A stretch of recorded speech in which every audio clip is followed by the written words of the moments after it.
அப்புறம் ஒரு நாள் வந்து ஒரு போர் நடக்கு. என்ன போர்னா விமான போர். அந்த சண்டை போடுறதுக்குன்னு ஒரு பிளேன் இருக்கு. என்னது? போர் விமானம் தானே. போர் விமானம் வந்து இந்த ஊருக்கும் அந்த நாட்டுக்கும் பயங்கர சண்டை நடக்கும்போது இங்கே விமானத்தை போர் பண்ணுறதுக்காக போகுது. அத்தனை விமானத்தையும் என்ன பண்ணுறதுன்னா அவன் சுட்டு கொண்டுதான், அவ்வளோத்தையும் அழிச்சிருந்தான். இப்போ ஒரு சின்ன பையன் வந்து சொல்கிறான், இந்த விமானத்தில் என்ன அனுப்புங்க அப்படின்றான். நான் அந்த போருக்கு போகிறேன், நான் அந்த சண்டை போட தயாராக இருக்கேன் அப்படிங்க. எப்படி அவன் சொல்ல முடியுது? எப்படி சொல்ல முடியுது சொல்லுங்கள்? நீங்களாம் சொல்லுவோமா?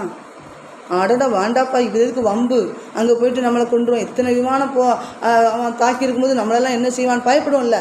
இந்த பையன் சொன்னால் பயப்படல, என்ன அனுப்புங்க, நான் இந்த விமானத்துக்குள்ளே போகிறேன், நான் அந்த போர் பண்ணுறதுக்காக போகிறேன்டான். சரி, இவன் ஆசையாக அங்கே எடுப்பானே, ஒரு முயற்சி தான் பார்ப்போமே அப்படின்னு நின்று ஆட்கள்லாம் அந்த விமானத்தை அனுப்பிட்டு இப்போ அதே மாதிரி அந்த விமானம் போச்சு. அங்கே எல்லாம் தயாராக நிற்கிறாங்க, சுட்டுட்டாங்க. அதான் சுட்டாச்சு. இப்போ எரிஞ்சிட்டு விமானம் தீ பிடிச்சிட்டு, அந்த விமானமும் தீ பிடிச்சிட்டான். ஆனால் அந்த உள்ளே போனான் பாருங்க, அந்த பையன் அவன் கீழே வந்து நிற்கிறான். அது தீ பிடிக்குது. அட் அ டைமில் அவன் வந்து என்ன பண்ணுறான், பேராசூட்டில் அப்படியே வந்து இறங்கிட்டான், கடல் பக்கத்தில் வந்து இறங்கிட்டான். இப்போ எல்லோரும் பார்க்காங்க, அந்த பையன் செத்துட்டான். பாதி பேர் அவங்க இந்த இதுலேயும் பார்த்துட்டு இருப்பாங்க, சிஸ்டமில் பார்த்துட்டு இருக்காங்க. முடிஞ்சு அப்போ சிஸ்டத்தில் தெரியுது அங்கே வந்து ஒரு இடத்துல இறங்குறது. ஓன்னு எல்லாம் கத்துறாங்க, அந்த பையன் வந்துட்டான், அவன் அழிஞ்சு போகலை, செத்து போகலை, எரிஞ்சு போகலை அப்படின்னு ஓடி வர்றாங்க. வந்து இவனை பார்க்குறாரு, எப்படிடா வந்த, எப்படி இது நடந்துச்சின்னு சொல்லி அவங்ககிட்ட விசாரிக்காங்க. அது அந்த பையன்கிட்ட, எப்படி இந்த விமானத்துலேருந்து நீ எப்படி வந்த அப்படின்னு. அது வெடிக்கும் போது நீ அதுக்கு முன்னாடியே குதிச்சிட்டியா பின்னாடி குதிச்சியா அப்படின்லாம் விசாரிக்காங்க. இப்போ அந்த பையன் சொல்கிறான், அவனுக்கே தெரியாது, எனக்கே தெரியாது, இது தீ பிடிச்சிது எரிஞ்சதுன்னு எனக்கே தெரியாது, ஏதோ நடந்து நான் வர்றேன், அது மட்டும் தான் எனக்கு தெரியும். எப்படி காரணம் சொல்லு, இது எப்படி நடந்ததுன்னு, அது எந்த டைமில் இது நடந்ததுன்னு சொல்லு அப்படிங்கிறாங்க. இப்போ அவன் சொல்கிறான், உடனே அவன் பாக்கெட்டில் ஒரு சின்ன பைபிள் வச்சுருந்தான். அந்த பைபிள் எடுத்து, இந்த பைபிள் தான் என்னை கூட்டிகிட்டு வந்துச்சு, இந்த பைபிள் தான் என்னை வந்து கூட்டிகிட்டு போச்சு, இதுதான் இப்போ என்னை உயிரோட கூட்டிகிட்டு வந்துச்சுன்னு சொன்னான். நான் போகும்போது நான் எங்கே போனாலும் சரி பைபிள் படிப்பேன். பைபிள்லேருந்து ஒரு வார்த்தை ஆண்டவர் சொல்லுவார், போகாதுன்னு. அந்த வார்த்தையை கேட்டு தான் நான் போவேன். ஆண்டவர் எனக்கு வார்த்தையை சொல்லி தான் போனேன், அதனால் அந்த வார்த்தை தான் என்னை கூட்டிகிட்டு வந்துச்சுன்னா பதில் சொன்னேன். அவர் யார் தெரியுமா? நம்ம எல்லாருக்கும் தெரிஞ்ச ஒரு மனிதர், ஜார்ஜ் புஷ். கேள்விப்பட்டிருக்கோம்ல நம்ம எல்லோரும், ஜார்ஜ் புஷ். அவருடைய கதை வரலாறை படித்தேன். அப்போது அவர் வந்து என்ன பண்ணாரா, அந்த இதில் பைபிள் படிப்பேனா, பைபிள்லேருந்து எனக்கு வார்த்தை வரும், கமெண்ட் வரும், நீ அதை செய் அப்படின்னு சொல்லுவார்.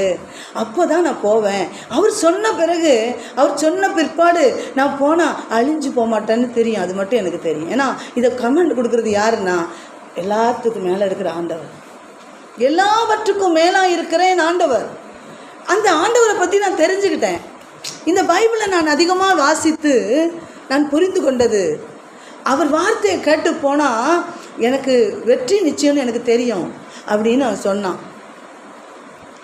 பெரிய ஆளானா உலகம் முழுது எல்லாத்துக்கும், நமக்கு கூட தெரியுது பாருங்கள். நம்மளை யாருக்காவது தெரியுமா? கொஞ்சம் பேருக்கு தெரியுங்கண்ணே, இல்லை பிறந்த ஊரில் தெரியும், இல்லை புகுந்த ஊரில் தெரியும், அல்லது வளர்ந்த ஊரில் தெரியும். அதை விட்டால் எங்கே தெரிய போகுது? சென்னைக்கு போனால் தெரியுமா? நான் யார் தெரியுமாண்ணா? ஒன்றும் தெரியாது, சொன்னால் தான் தெரியும். இன்றைக்கி அவங்களும் தெரியுதில்ல, ஆம்ஸ்டாங்க தெரியுதில்ல, ஆல்டினை தெரியுதில்ல, மோடியை தெரியுதில்ல, நம்ம முதலமைச்சர் ஸ்டாலினை தெரியுது, எல்லாம் தெரியுது. இப்போ நம்மளே யாருக்காவது தெரியுமா? தெரியாது. அப்போது இங்கே வசனம் சொல்லுது, நீ மனதின் அறைய கட்டினா தெளிந்த புத்தி உள்ளவளாக இருப்பான்றது. மனதின் அறைய கட்ட பழகு. கட்டலைன்னா கட்டணும். என்ன கட்டணும்? ஒரு பாயிண்ட் சொல்லுங்களேன். எதை கட்டணும்? மனசுக்குள்ளே கண்டதும் வரும், கண்ட குப்பையும் வர்றதுக்கு வாய்ப்பும் இருக்குது. நம்ம யாராவது ஃப்ரெண்ட்ஸுக்கு யாராவது வருவாங்க, ஏதாவது சொல்லுவாங்க, இல்லை ஏதோ நமக்கு வார்த்தை நமக்கு போகும், அதை பண்ணு இதை பண்ணுன்னு சொல்லும். மனசு என்ன செஞ்சிடும், சரி கேட்போமே அப்படின்னு வந்துடுமா இல்லையா? அப்போது இதெல்லாம் நமக்கு தள்ள வேண்டியது எது? வர விடாது, வேண்டாம், தேவையில்லை, விட்டுரு, விலைக்கு போ, இதை பாரு, இங்கே போ அப்படின்னு சொல்கிற அந்த நமக்கு கொடுக்கறது யார் அப்படின்னா, நாம் நம்பி இருக்கிறோம் பாருங்கள். நம்ம நம்பி இருக்கிற ஆண்டவர், இந்த வார்த்தை நம்ம நம்பி இருக்கிற ஆண்டவர், இந்த வார்த்தை நம்மளை அப்படி கூட்டிகிட்டு போகும் பாருங்கள். இந்த வார்த்தை என்னை கூட்டிகிட்டு போனோம்னா நான் எனக்கு நல்லா என்னை ஃபீல் பண்ண முடியும், சொல்ல முடியாது. அப்படியே தள்ளிட்டு வரும். அப்படியே சில நேரத்தில் அப்படியே எனக்கு தெரியும், காட்சி தெரியும், ஆண்டவருடைய அவர் இந்த இடத்துல இப்படி பிரசன்னமாக இருக்காருன்னு தெரியும்.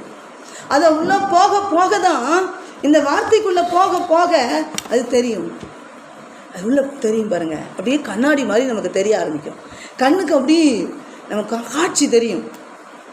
எப்போ நான் அந்த வேதத்தை அதிகமாக படிக்க படிக்க ஆராய்ந்து பார்க்க பார்க்க அது கண்ணுக்கு தெரியும். அல்லேலூயா. அதனால தான் நாங்கள்